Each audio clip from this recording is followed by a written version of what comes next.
처음 눈에 들어오는 건 냄새를 맡는 행동이 아니라 멈추는 위치다. 어떤 산책로에서는 개들이 일정한 지점에서 속도를 늦춘다.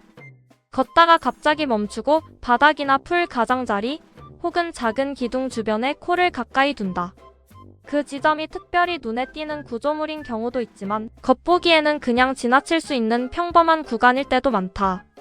하지만 여러 개체가 같은 장소에서 비슷한 행동을 반복한다면 그 지점은 단순한 길의 일부라기보다 어떤 정보가 누적되는 공간일 가능성이 있다. 개가 냄새를 맡는 행동은 먹이를 찾는 행동과는 조금 다른 맥락에서 나타나는 경우가 많다. 먹이를 찾을 때의 냄새 탐색은 넓은 범위를 따라 이동하며 방향을 바꾸는 흐름을 보인다.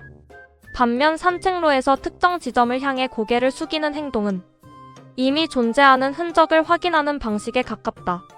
그 지점에는 종종 다른 개들의 채취가 남아있다. 소변, 발바닥 냄새, 몸을 스치며 남긴 냄새, 혹은 단순히 지나가며 흘린 미세한 채취까지. 이 흔적들은 한 번 남고 사라지는 것이 아니라 시간차를 두고 계속 겹쳐진다. 한 개체가 지나가며 냄새를 남기고 그 다음 개체가 그 냄새를 확인하고 또 다른 개체가 거기에 자신의 냄새를 더한다. 이 과정이 반복되면 특정 지점은 자연스럽게 냄새 정보가 밀집되는 장소가 된다. 그래서 산책로에서는 아무 구조물도 없는 풀 가장자리나 길이 살짝 좁아지는 구간, 사람들이 방향을 바꾸는 모서리 같은 곳에서 이 행동이 자주 나타난다. 많은 개체가 지나가며 몸의 위치가 비슷하게 겹치는 곳이기 때문이다. 냄새를 맡는 개의 행동을 보면 항상 같은 방식으로 끝나지는 않는다. 어떤 개는 오래 머물며 냄새를 분석하고 어떤 개는 짧게 맡고 바로 이동한다.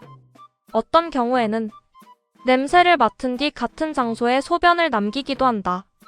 이 차이는 단순히 성격이나 습관 때문이라기보다 그 순간 개가 얻는 정보의 양과 관련될 가능성이 있다.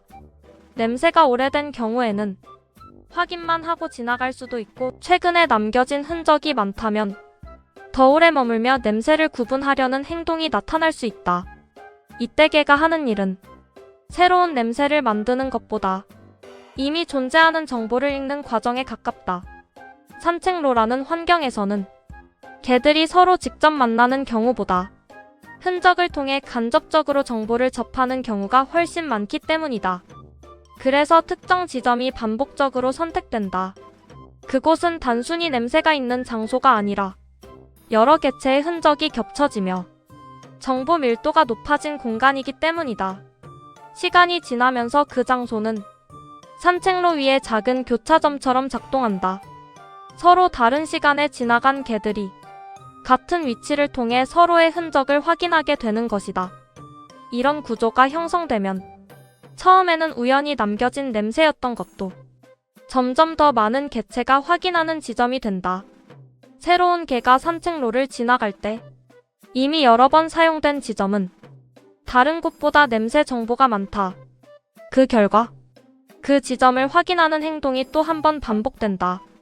그리고 그 반복이 계속 이어지면 산책로 위에는 눈에 보이지 않는 작은 중심점들이 생긴다.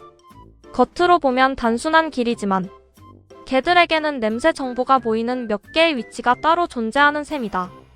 그래서 산책을 하는 동안 개가 갑자기 멈춰 서서 같은 장소를 오래 맡는 행동은 특정 냄새 하나 때문이라기보다 여러 흔적이 겹쳐진 공간을 확인하는 과정일 가능성이 있다.